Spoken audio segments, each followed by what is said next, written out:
Good afternoon, and thanks for joining us for today's webinar, Next Generation Learning Strategies. My name is Jessica. I'm on the marketing team with BizLibrary, and I'll be the host for today's session.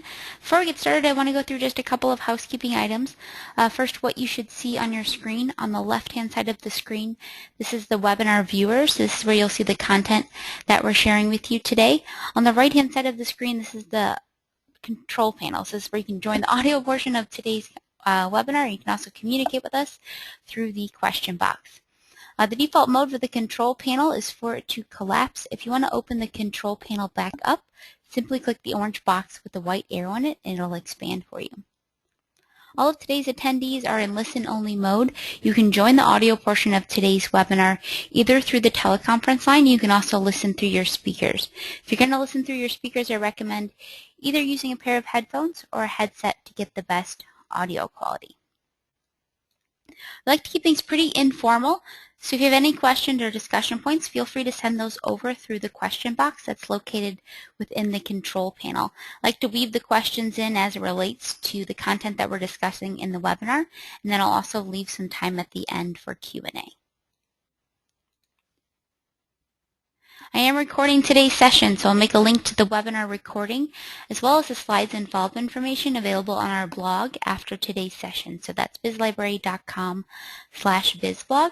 I'll also send out a follow-up email that'll include a link to the slides and the recording within 24 hours.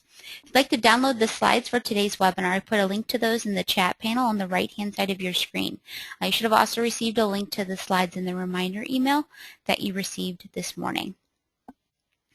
Happy to say that today's session has been approved for 1 hour CE credit for all of you HR professionals attending. I'll make a link to the completion certificate available at the end of today's webinar, and I'll also email out the completion certificate to all of today's attendees in that follow-up email that you'll receive within 24 hours. If you'd like more information on certification or recertification, I encourage you to visit hrci.org. Again, my name is Jessica. I'm on the marketing team with BizLibrary. Graduated from the University of Missouri-Columbia with a degree in journalism. I've been working in the training and development industry now for about 5 years. I'm very active in social media, so I tweet on behalf of BizLibrary, at BizLibrary, and also at my own Twitter account, at JessLPetrie. And I'm also really active on LinkedIn, so I like to share a lot of articles, discussions around training and development, human resources, and marketing in general. So if you're on either of those social networks, would love it if you'd reach out and connect. Presenting with us today is Chris Osborne. Chris is the VP of Marketing for BizLibrary. He's also worked in a consulting capacity with a Paris-based leadership development consulting firm where he helped organizations design and implement leadership and executive development programs. He's been performing learning, development, and training functions formally since 2000 and informally for organizations since 1987. Chris also has taught courses on conflict resolution and discrimination at the HR management program at WashU in St. Louis. Prior to Chris's move into the business sector, he practiced law in the areas of labor, employment, and business litigation for over 12 years. He graduated from WashU School of Law with honors in 1987. So here at BizLibrary, we kindly refer to Chris as a recovering lawyer. Chris is also active in social media, so you can find him on Twitter at Chris Osborne STL, and he's also on LinkedIn. Just to give you a little bit of background on BizLibrary, BizLibrary is a leading provider of online employee training and e-learning solutions. Our award-winning online content library contains more than 7,000 employee training videos covering every business training topic area, including communication skills, leadership and management, sales and customer service, compliance training, desktop computer skills, and more.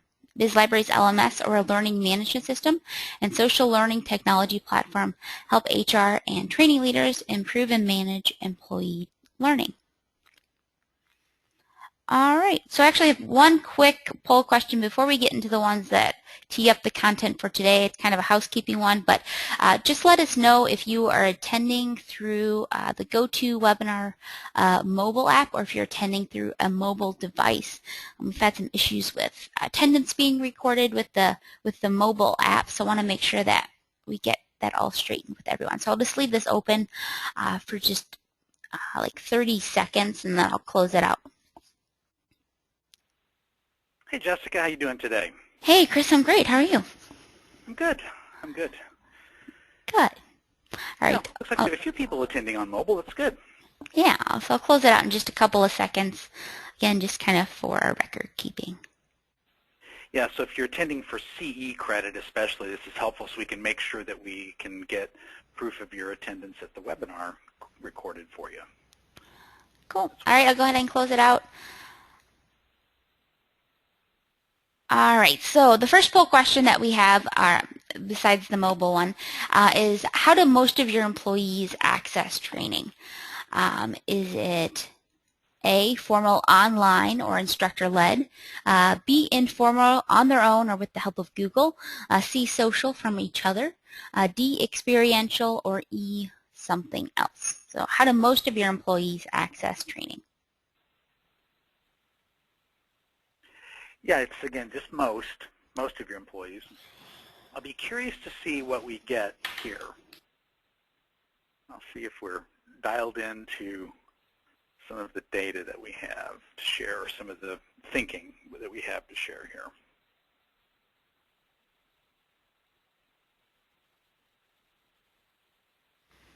I'll leave it over for just a couple more seconds and then close it out. I got a funny comment from Annette. She says, typically they just throw an instructor at us. Voluntold. It's called voluntold.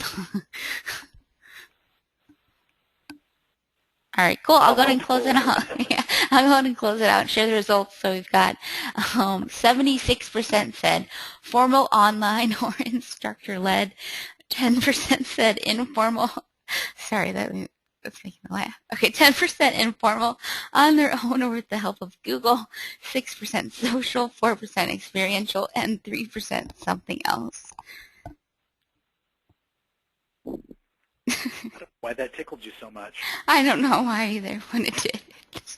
I was just letting you stew in that one there for a second. I know. Well, this is interesting because I don't know that I agree with this information. I mean, I think we'd like to think that most of our employees are accessing training that we're providing to them, but I think they're probably going around us for most of their training. And you know, Chris, it could be that the way that the question was worded. So we might consider changing that because we put training rather than information or learning or how to do their job. So, you know, we might consider the fact that we use the word training, which tends to be more formal. So that may also be some of what has given us those results. That's very possible. So I will hold my comments with that in mind. Very good. That's a good observation. All right, so one more poll question. How would you describe your learning strategy? So A, we have a solid strategy and evaluate it continuously. We have a strategy, but don't always follow it. C, learning and development is ad hoc at best. D, strategy, what strategy? Or E, something else.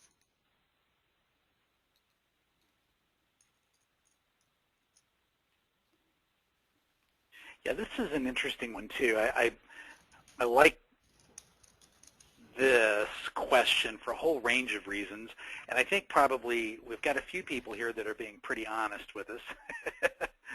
But this is interesting to see kind of where people are in this sort of strategy continuum here. So kind of cool. It's a good poll question here, Jessica. I like this. We've not done this this webinar quite this way before, so I'm kind of curious to see how this one's going to work. So it'll be kind of fun. All right, I'll go ahead and close it out and share the results. So we've got 39% say we have a strategy but don't always follow it. 32% said learning and development is ad hoc at best. 18% said we have a solid strategy and evaluate it continuously. 10% strategy, what strategy? Or E, something else, said 2%. So we got a mix. I would say for some, if you're working in the world where you're continuously putting out fires, a strategy can seem like a luxury. So hopefully we'll kind of bring it to light and give you some tips about how you can start to incorporate a strategy to your learning and development efforts. But anything else that you would comment or share about, Chris? No, I think you hit it pretty well, Jessica. I mean, one of the things that happens to us, and we'll talk about it a little bit today, is the world is moving so fast that it's really hard to slow down enough to kind of step back and think about strategy. But anyway, I've got some interesting ideas for you on some of this. I hope you'll find them interesting, but some ways to get our mind wrapped around some of this. So. All right, sounds good. So we're going to kick things off with our man, Alvin Toffler. So Chris, I'm going to pass the ball over to you, if that's okay. Absolutely. You'll lead us. You see the slide that you put together with this wonderful quote. Is that right? Yep, we're good to go. All right. So Alvin Toffler was, I love this quote, the illiterate of the 21st century will not be those who cannot read and write, but those who cannot learn, unlearn, and relearn.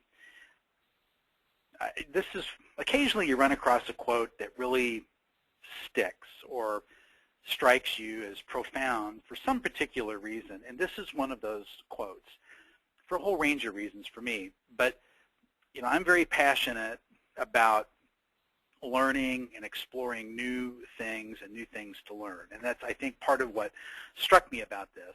But the other part of it, I'm convinced, totally convinced, that organizations who approach the marketplace kind of like this, willing to learn, unlearn, and relearn, with leaders that are sort of wired that way too, are going to be organizations that will be very successful in this rapidly evolving, complex marketplace.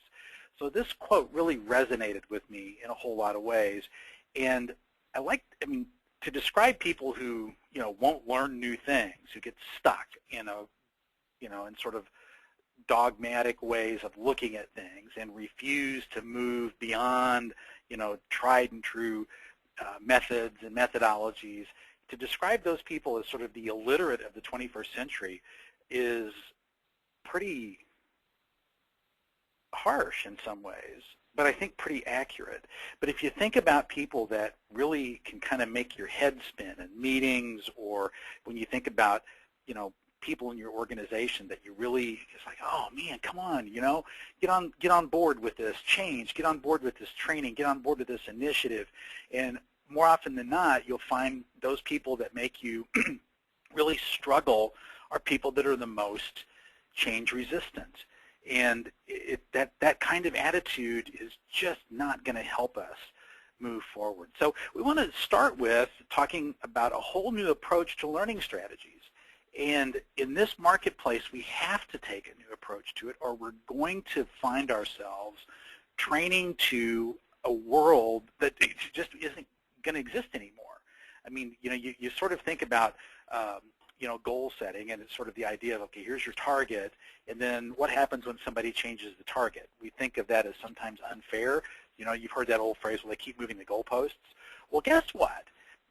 That's what's happening in this marketplace. The goalposts keep changing, and nobody's stopping to ask us whether that's fair or not.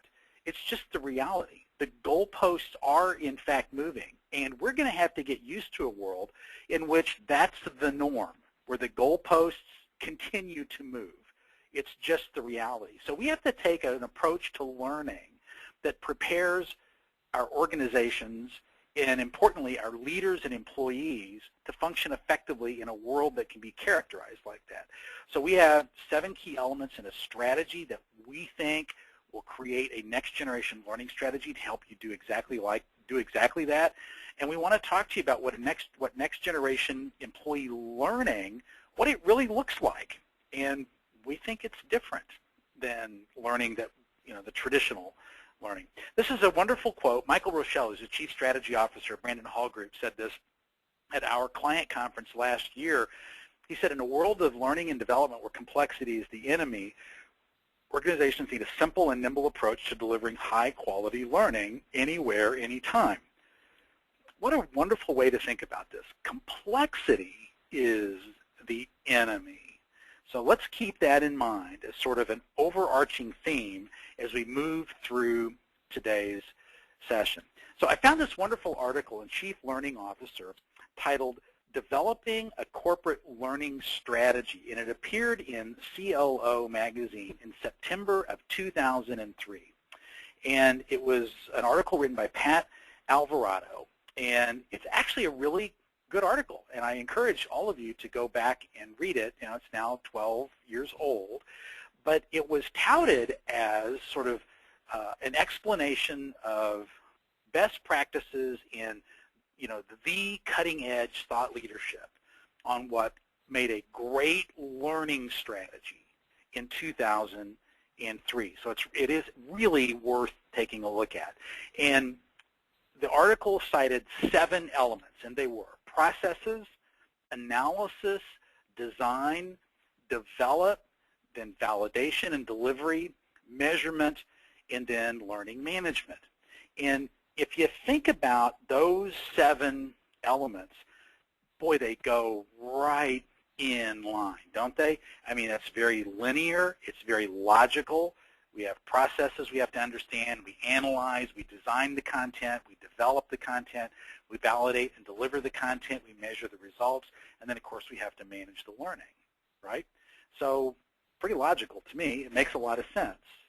But that was the state of the art in 2003. And a lot of us, me included, kind of cut our teeth on employee learning strategies that in many ways sort of aspired to this type of structure.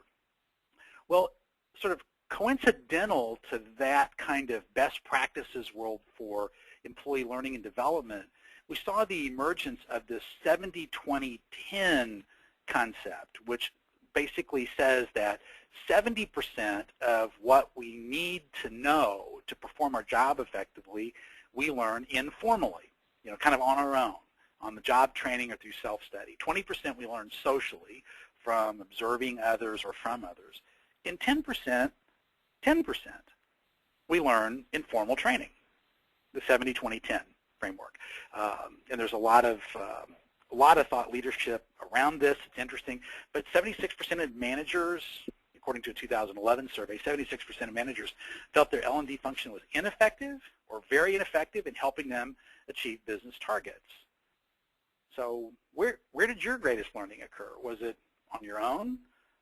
So no, we're not trying to talk about an anti-training focus, but it's really a lot of this has been, you know, a focus on inputs, sort of the training mindset that we're going to input all of this content, all of these processes, all of these procedures, all of this analysis, and that's what's going to happen. But this is really where this comes down. So traditional learning strategies, those 7 steps described in that article, were really focused here on the right-hand side of the screen, on that 10% of the learning that's formal.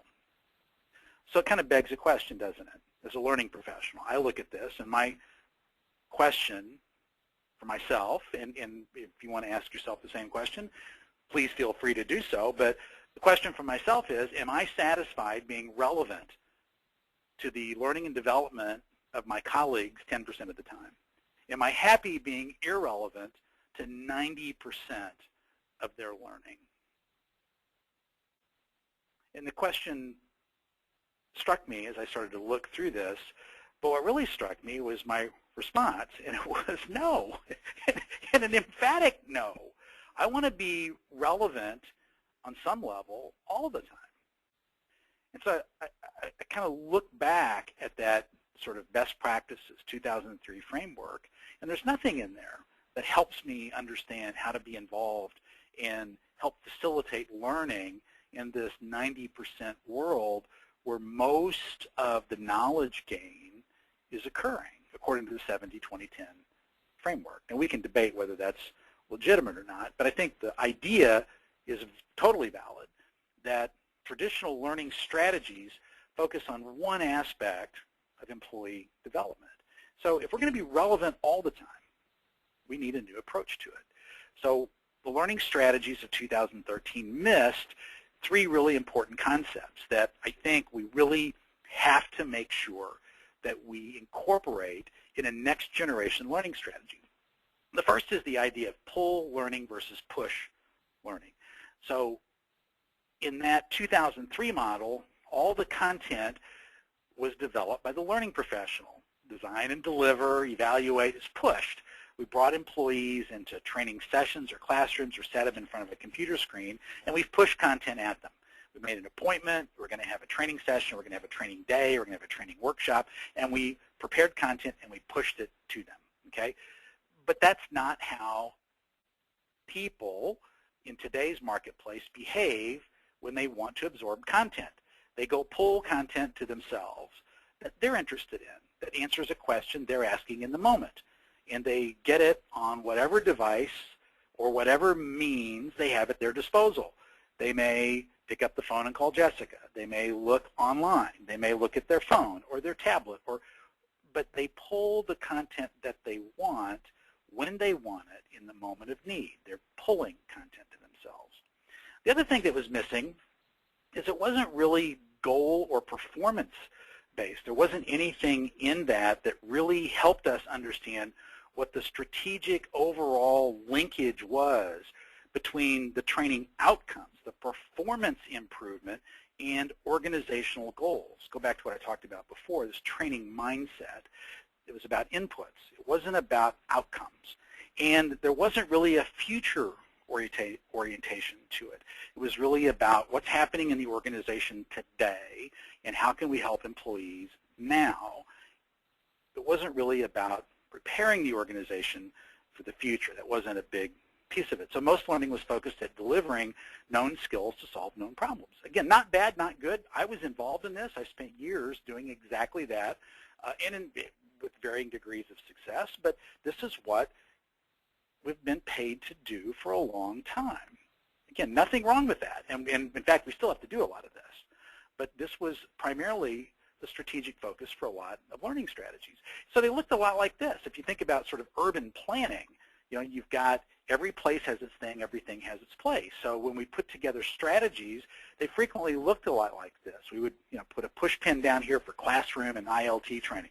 We'd have online or e-learning elements. We'd have, you know, maybe some on the job. Maybe we'd consider that. We'd have some piece of it. Maybe there's other methods like classroom training off, you know, workshops, or we're going to send people, provide tuition assistance or certification programs. We're going to bring in outside consultants. There could be other methods that are appropriate to our organization, such as professional certifications or whatever the case may be.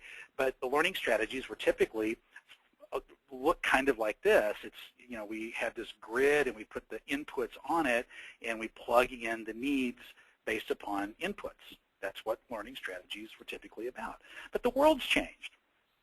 The world doesn't, you know, isn't susceptible to that sort of push-pin approach to strategy. No piece of our business is anymore. There's a great, really superb presentation at a site called SlideShare, prepared by Donna Karan, called It's a VUCA World. And if you haven't seen it, I encourage you to go take a look at it. It's just absolutely wonderful. She makes this just a wonderful, wonderful presentation. But VUCA is an acronym that stands for volatility, uncertainty, complexity, and ambiguity.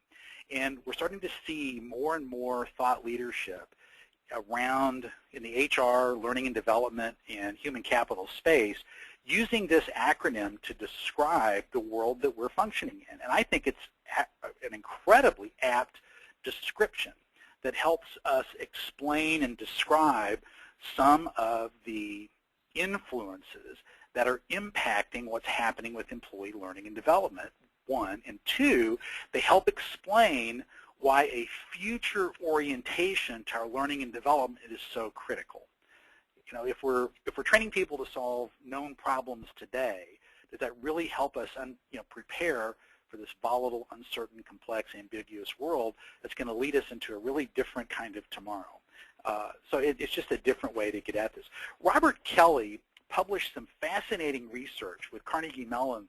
The first round of his research was published, I believe, in either 2002 or 2003. And in his research, he concluded that as of 1986, employees had somewhere between 66 and 75% of all the information that they needed to perform their jobs effectively. They could remember it. They could keep it in their brain. Okay, so with that in mind, that 2003 learning strategy, kind of a linear approach to things, makes a ton of sense. It's totally logical. We're going to provide formal training because you can remember it. You need it. It's there. By 1997, by 1997, that number had shrunk to between 10 and 12%. So you think about the dot-com, the rise of the internet, technology, the boom in computerization in the workplace by then. Technology innovations had exploded, and employees couldn't remember nearly as much, and that coincidentally marks the rise of technology-based training in the workplace. By 2006, that number had shrunk to 6%. I don't know what the number is now, but it's probably lower. So does that linear-based training approach to strategy make any sense in a world where we have that little knowledge in our brain to effectively perform our job, specifically for knowledge workers? Probably not. Probably not. This is a quote from that presentation I mentioned earlier by Denise Caron. We're moving from a world of problems which demand speed, analysis, and elimination of uncertainty to solve to a world of dilemmas which demand patience, sense-making, and an engagement with uncertainty. And if that's the case, we need a different approach. 9 out of 10 Americans already use their smartphones for work. We've seen sort of the world tilt, even in technology-based training. This is from a Cisco Bring Your Own Device Insights report from last year. It's tilting from desktop and laptop computing to mobile devices. People are using these devices, and what's really striking is people are using their own devices for work-related purposes. So traditional approaches are not going to work. No classroom's big enough, no individual smart enough, the response times aren't fast enough, no intervention's complete enough, no program lasts long enough, no solution is global enough. We have to come at things differently. This is a fascinating infographic pulled from, actually it's prepared by LinkedIn. We're going to condense it this a little bit, but they looked at, look at this number, 259 million LinkedIn members' profiles to determine the 10 most popular job titles that were barely on the map in 2008. Technology and fitness are the biggest drivers. So these are some of the biggest changes. Social media intern, the data scientist, okay, now the Zumba instructor, Jessica put that in there just to be fun, but cloud services specialist, the data architect, these are jobs that barely were on the radar screen just a few years ago. So if that's the case, employee learning today is now becoming more about preparing employees for jobs that don't exist yet. This is an interesting bit of information from a Cox e-learning consultant's forecast, Learning Solutions forecast, their 2014 edition. The top 2 priorities for training programs in 2014 were 30% of the respondents had to develop new content, 29% was to improve or enhance existing content, develop or acquire new content. And this is tied right into this idea of new skills, emerging skills, the idea that we have to prepare people for new things. So preparing employees for jobs that don't exist and acquiring content is a priority. Do these 2 trends signify the prominence, the emerging prominence, or the re-emergence of formal learning again? 70-20-10, is it going to be 10 is going to grow? I think maybe it is. I think if we're going to teach people foundational skills and teach them really how to do new things, we're going to have to become adept at doing that. We're going to have to be constantly looking for and finding content that's applicable to emerging trends and emerging skills and emerging jobs. So with all of these pieces in mind, with all of this VUCA world, a training function that has to prepare employees to acquire skills that we're not even sure are coming, to learn jobs that don't exist, to prepare us to act decisively, to work in a volatile, uncertain world. We see these 7 elements as critical to a next generation of learning strategies. And they are alignment. And that, I know, is a term that has entered the world of business jargon, and I'll explain a different way of looking at it in a moment. We have to establish a learning culture in our organization. Again, going back to that concept of 70-20-10, this is about 100. We have to be able to be involved and learn how to facilitate and ingrain, embed learning throughout the entire organization. We have to do performance analysis. This has to be about improving performance. We have to have a content strategy. We have to think about content differently and find content in different ways and approach content in new and interesting ways. And the final three pieces is we have to be able to establish, articulate, and measure our programs. In other words, we have to really focus on success criteria, something we've never really been required to do in quite the way we're going to talk about it today. Then we have to be able to market and communicate our plan, what we're doing, our programs to get people to engage and participate with this, and we have to maintain a relentless focus on business impact.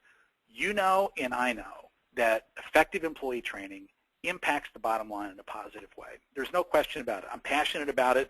You wouldn't be here with us today if you didn't believe that too. But we have to move from believing it to proving it, and that's a big piece of the strategic approach. Okay, so alignment. So let's think about alignment. So if you go look up the term alignment in, sort of your standard business dictionary definition, you're going to find all kinds of terms and terminology that won't make a whole lot of sense. It's going to be a lot of business jargon that's sort of, well, you make a strategic decision to do this, and then you align the business goals for departments below it, and then you align the team goals, and when you read through that stuff, your head starts to spin. You're kind of going, okay, so is it completely meaningless? And it's sort of where it left me. And I was about ready to just discard this term altogether and try to figure out a different way to say it. But I went and looked the term up in just a standard garden variety dictionary, and I found a better way of looking at the term. And it was a real simple way of looking at it. Alignment in the standard dictionary definition was alignment is viewed as a continuous process whereby you adjust the various parts of an object or item to maintain the proper relative position of the parts to each other. And I start laughing. I'm kind of going, good grief, that's just so logical, it's not even funny. But the part of it that I loved was the idea of alignment as a continuous process of adjustment. That's what alignment is. It's a process of continuous adjustment. And that's why we make it first, because you have to really embrace the idea that your learning strategy is a commitment to learning as a process strategically linked to fulfilling and helping to fulfill organizational goals, which requires continuous assessments and continuous adjustments to help the organization hit them. Think of it like driving your car. You drive your car, you hit a curb, you bump into things at the parking lot, you take it in, you get the car aligned. Do you leave the car unmoving, or do you take the car back out and drive it? Well, of course you take the car out and drive it. You move it around, and things happen, and you have to go get it realigned. It's a process. It's continuous alignment and realignment. Just like you're looking through the viewfinder, you change focus. You have to align it. That's what alignment is. That's the way to think about alignment. So if an organizational goal is to improve sales by, the close rates by 3%, then you have to identify the supporting behaviors. And we'll talk about, focusing on performance in just a minute. But that's how you have to do it. You have to think about this as a process of continuous adjustment to maintain it. Learning culture is another piece of this. There are several elements of learning culture, but this is a vitally important part of it. We have to figure out where your current learning culture is. Is learning really embedded into workflows? Is there a commitment to continuous improvement throughout your organization? Is your organization receptive to change and improvement? And if not, how can we improve it? Where are the obstacles? How can we overcome the obstacles? Are there do we have an organization where the employees are engaged in holistic thinking? That is, they understand how what they do affects the entire organization. They understand how various organizational parts fit into each other. Have we taught our managers, really taught our managers, how to integrate continuous learning into daily workflows? Again, going back to that capacity for change. Learning is about change. We're trying to go from one state of performance to an improved state of performance. It's about continuous change. So what's our capacity for that? And have we made a personal commitment for learning, and can we help our employees make a personal commitment for learning? And another element of a learning culture is a focus on collaboration. That is, information does not go to silos and stay there. Information is shared broadly.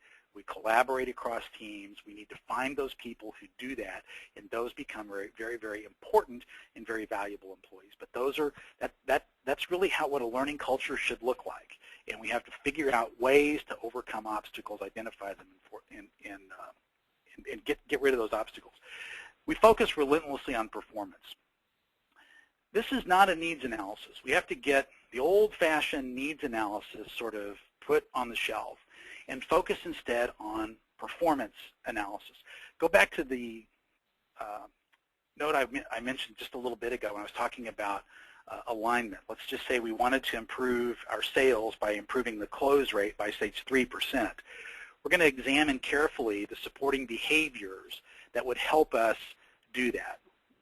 And we have to examine the performance level in those behaviors currently and compare that to the desired state of performance that we need in each of those supporting behaviors. That's a performance analysis. And it's the gap between the current state of performance and the desired state of performance that we have to begin to look at and understand. And that's where we want to apply our learning and development initiatives. It's a performance analysis. It's not a needs analysis. We're focusing on improved performance. It does a whole range of things for us. It gives us a much, much better focus on improvement in areas that will result in true bottom line benefit with a strategic outcome. That's how we do it. But it's through a performance analysis. This is really an important shift that we have to make, a new approach to strategy. This is a really, really big piece of it. Then we have to have an effective and well thought out content strategy. And content strategies as a sub-part of the strategy is really important. This is the middle one. This is sort of the fulcrum around which all of this rotates. Content is king. You can have the greatest learning strategy ever conceived, but if you don't have great content, you cannot improve performance one iota. So there are three elements to a content strategy. You have to define it, you have to curate it, which means you provide context, and then you have to deliver it to people. So in your content, think about, let me go back to the definition real quick. We define content very broadly. We think content, learning content, can be any content, anything, that answers a question your employees need to answer. So it can be a link, a blog post, an article, formal content, informal content, user-generated content, employee-generated content, anything. Curation is providing a context for it so that employees can find it and apply it, and delivery is the technology piece that helps employees access it and apply it quickly. So think of the content that your employees are used to accessing away from work. It's immediate, it's personalized, it's democratic with a small d. Anybody can put it out there, user-generated. It tends to be very social. It's mobile. Think about your internal content the same way. Again, going from 10% to 100%. If your learning content can be characterized like this, you're getting there. You're starting to move in that direction. So the other piece of it, of course, is that technology platform. You need a technology platform that behaves that way, that can get that content to your employees. But technology without content is nothing more than an empty promise. You can have a fabulous, an incredible application, but if you don't have good content in it that's usable, that's searchable, that's applicable to the needs of your employees, it doesn't do you any good. Jessica, I've been going on here quite a bit, trying to push through this content, and I'm going to take a short breath. Are there any questions that I should take before I get to these last elements of the next generation strategy?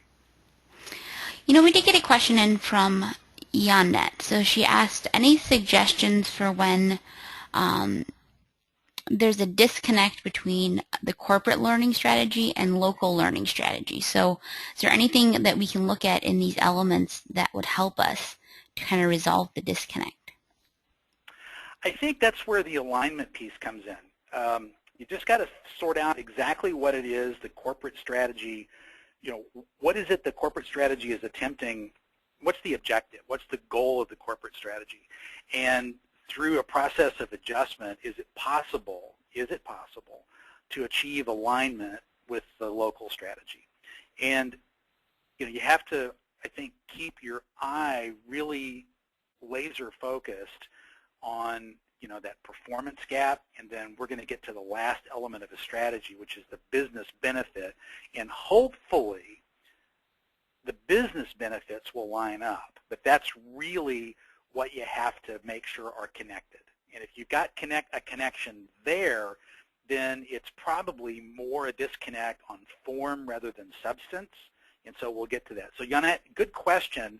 So let me get through these next two pieces of the strategy, and I'll address it in a little more detail with the seventh one. Okay, so the success criteria, and Yonette, this may be one of the pieces actually where there's a disconnect. Success criteria is extremely important.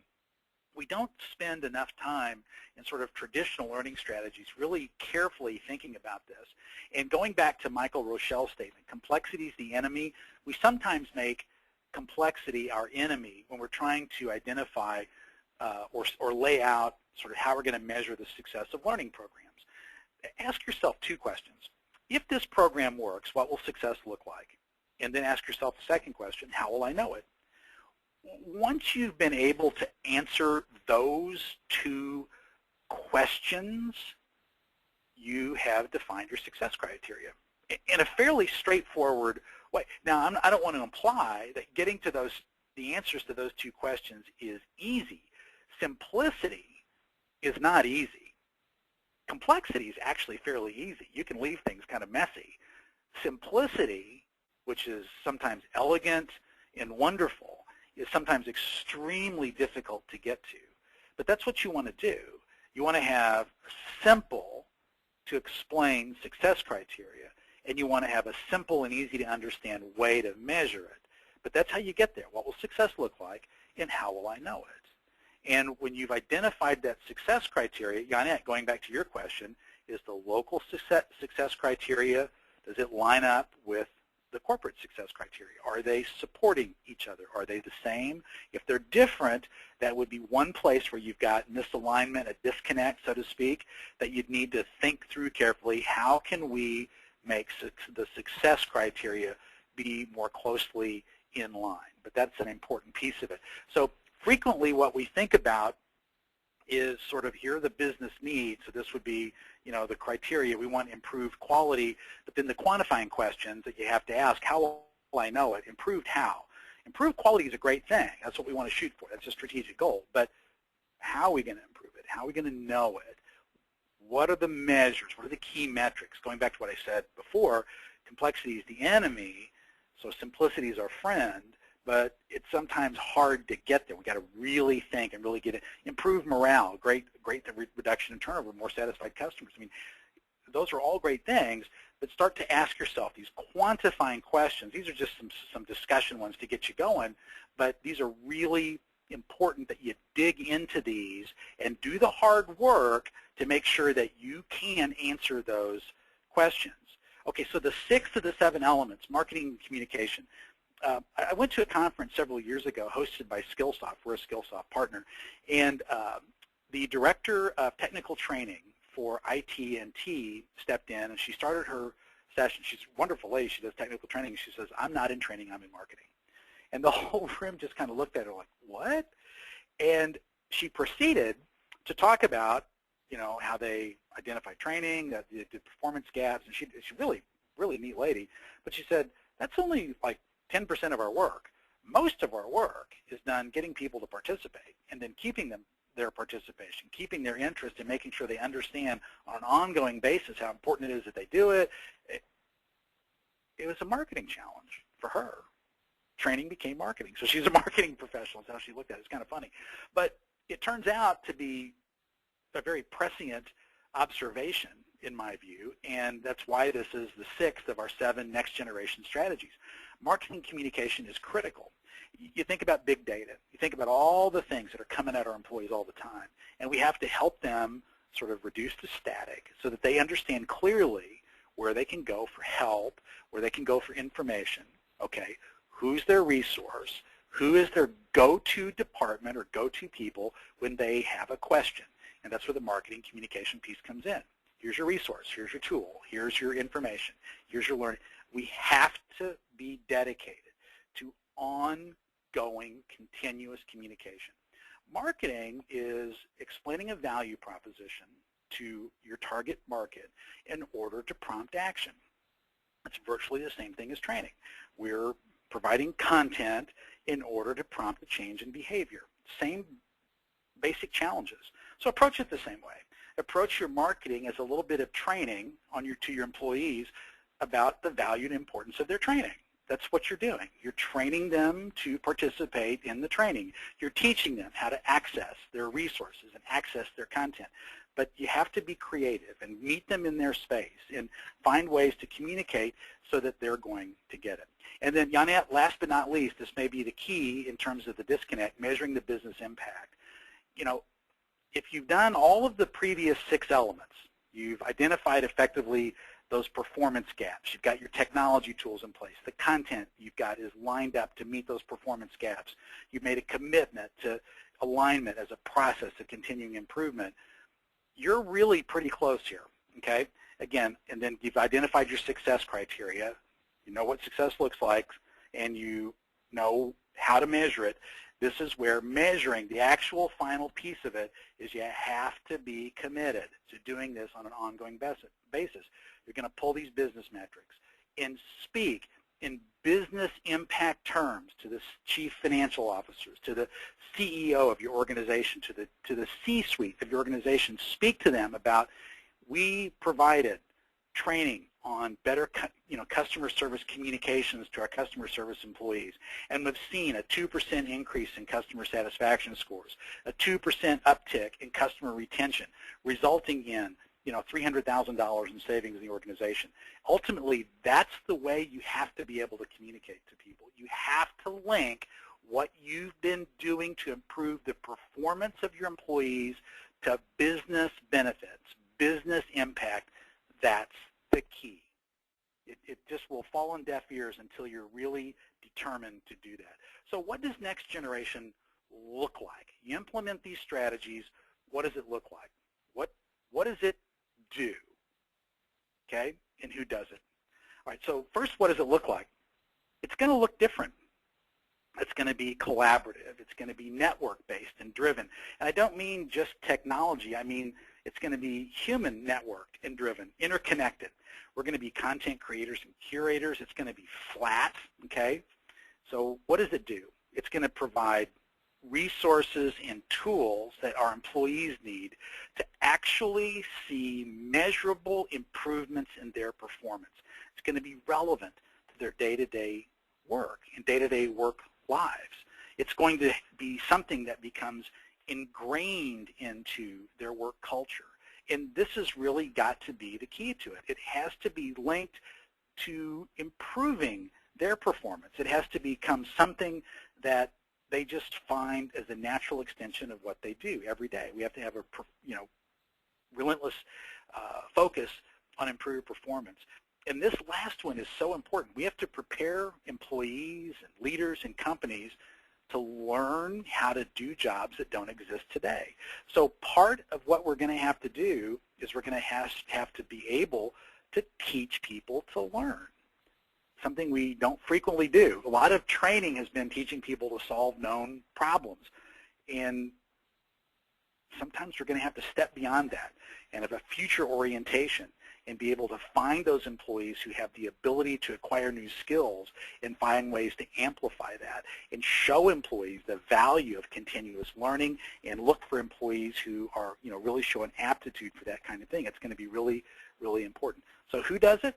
Well, we have leaders all over our organization, both formal leaders and informal leaders. You know who they are. Those are those sort of go-to people. Our employees are going to be both student and teacher frequently. This is the idea of that 100%, but we're going to have to facilitate this. We're going to have to give them the tools and training to do it, and it's still going to be important. Instructional design is still going to be a big piece of this as we're teaching people new things, teaching people new jobs. Instructional design will continue to be critically important. It's just going to look different. We're going to have to provide content in shorter, smaller chunks, mobile ready, lots of video. We're just going to have to approach the type of content we're delivering differently, and there's still going to be a need for classroom facilitators. That's the way it's going to be. Formal training is going to be important. And last but not least, we're going to need administrators who understand how to tie all of this together. So think of it this way. You've got sort of the old Don Draper type, that 50s into 60s sort of, where the old saw was knowledge is power. So you've got somebody who's brilliant. They have a ton of knowledge, and they keep it all between their ears. Brilliant person, but this is where it stays, is right between their ears. Or we have a person who's bright, but they know everybody in the organization, and they know everybody's background, and they know what they know, and they can connect employees to other employees. Which of those two employees is more valuable in today's work world? It's this employee. It's the connector. It's those employees who are the connective tissue between other employees that help connect other employees to each other so that everyone in the organization becomes student and teacher. And it's those employees who serve as those sort of connectors all throughout the organization that become critically important. We need to become those employees. That's a role that we need to play as learning and development professionals. We need to be the content concierge. People need to come to us. Hey, I'm looking for a course on how to do panes in Excel. I can't figure this out. It's making me crazy. Hey, I need an expert in CSS. I can't figure this out. I've got to fix this. We need to be the content concierge. Help employees find content that can solve their problem. So there's a new competency model that we've been working on. We do a webinar on this, and this is sort of the way learning professionals, we see them functioning in the future, with networking skills being extremely important, leadership skills, a high degree of digital literacy, great presentation skills, and being highly collaborative. We see this as a set of emerging competencies that are going to really help us link all of this together so that we become this type of a learning organization and a learning professional, so that we're not just involved 10% of the time, we're relevant 100% of the time. And this is a different approach to the development and a different level of engagement and a different level of involvement with our employee development. So the key takeaways from our perspective, we have to shift the focus to performance rather than staying. The traditional approach has been on training inputs. We have to make sure that we're focused on providing non-disruptive, just-in-time learning technology and content. You cannot separate those two things. A lot of people would like to try to. You just can't. You can't have a learning management system with no content. You have to have the two together. And we think a competency, the ability to acquire skills, some people call it learning agility, and other emerging competencies, we're going to have to master these and find ways to communicate the importance of them to our employees to help support them today and in the future. So we hope that makes some sense to you. We see this as extremely important for the future of our clients and for the future of the profession, and we hope you see it the same way. Jessica, I'm going to get a quick drink and turn it over to you, and then I'll be prepared to take some questions. Sounds great, Chris. So if you have any questions, we got a few in throughout today. So if you have additional questions, send those over through the question box. You should see it in the control panel. on the right-hand side of your screen. A couple of recommended resources for you all. These are 2 quick videos. They're in our leadership lesson video series. The first one is on being an effective change leader, so giving you some ideas and resources about how to bring this forward in your organization. Sometimes presenting a new learning and development strategy can represent a real cultural change in your organization, so this is to help you with that. And then the next one is how senior leaders can create an adaptable organization, so how you as a leader can help your organization become more adaptable, more agile, and able to transition as the world changes quickly. So 2 short videos, recommend them to all of you. These are also included in the Biz Library collection, as well as more than 7,000 video and e-learning courses, covers more than 25 topic areas, and it's set up to where your employees have unlimited access. So really, our goal with this is to really provide you the resources and support that you need to build that next generation learning strategy. Help your employees access a frictionless learning experience, so there's no barriers to accessing the learning and the resources that they need. So I'll put a quick poll up if you want to try out any of the resources I recommended and you'd like a free trial of our online course library, just let me know through the poll. All right, questions, Chris. First question I got in was from Gina. So she asked, how do you keep associates engaged when they're in a remote location? So how can that fit into your overall strategy, the idea of remote employees? Well, again, this is sort of that content mastery piece of it. So again, we had that in the middle of the 7, and for a reason, that's kind of the fulcrum, sort of the element of the strategy around which all the others sort of revolve or orbit. And remember the 3 pieces of it. It's a definition of content, and then curation, which is sort of providing a context to the content, and then the technology piece, that is delivery of the content to employees. So that's a big piece of this, is you have to make sure that remote employees have access to the content first, that it's relevant to them, they can get to it. Then the next piece of it is the, I guess it was the 5th or 6th, but the marketing and communications, don't leave them out. This gets back to, you can't have a one-size-fits-all marketing approach. You also have to market effectively to your remote employees so that they know that they're a part of your training and development program. What kind of communications do you use to reach them effectively? Is it email? Is it video? Do you have some sort of a remote meeting that you use, remote meeting tools? I mean, what are the methods that you're currently using to reach your remote employees that work? And so don't ignore those, and take advantage of those same methodologies to get them out there.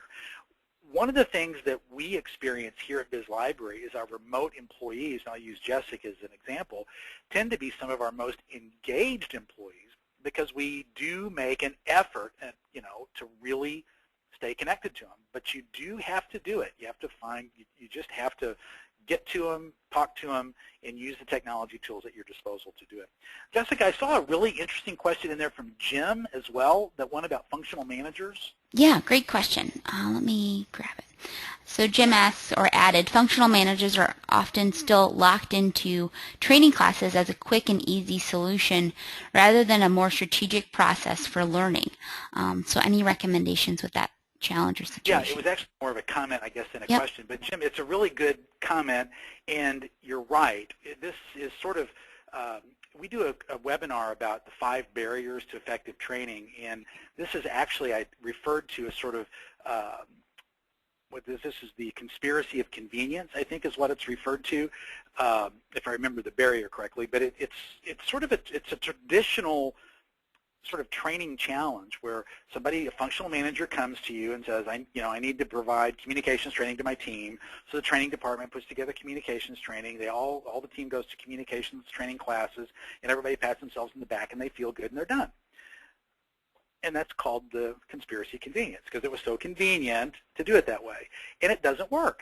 It just simply doesn't work. Jim's comment is implied there that it's not strategic, and he's correct. It's not. That isn't getting at the root cause of the issues. Nobody stepped back to go, well, what's the business objective to this content? What is it you want to do in the department that you're not doing? Where's the performance gap? And that's how you have to get your functional managers there. You have to start asking them different questions. You'll never get good answers until you start asking good questions. And that's kind of the point behind this next generation of strategies. It will, I think, prompt you to begin asking the right questions along the way as you build your learning strategies. All right, so we are up on time. We did have a few questions that we unfortunately didn't have time to get to today, so I'll try to address those through the blog. For those of you that are attending for HRCI credit, I put a link in the completion certificate. A link to the completion certificate in the chat panel on the right-hand side of your screen. Again, I'll post the webinar recording, slides, follow-up information, resources, and references all on our blog this afternoon. So that's bizlibrary.com/bizblog. We hold these webinars every week, so hope you'll consider joining us for a future session. Upcoming webinars next week's is on coaching skills for your managers and leaders. You can see all upcoming webinars and registration links at www.bizlibrary.com/webinars. Again, thank you so much for joining us for today's webinar. Thank you, Chris, for presenting. You're welcome. I'm glad everybody could join us. Thanks.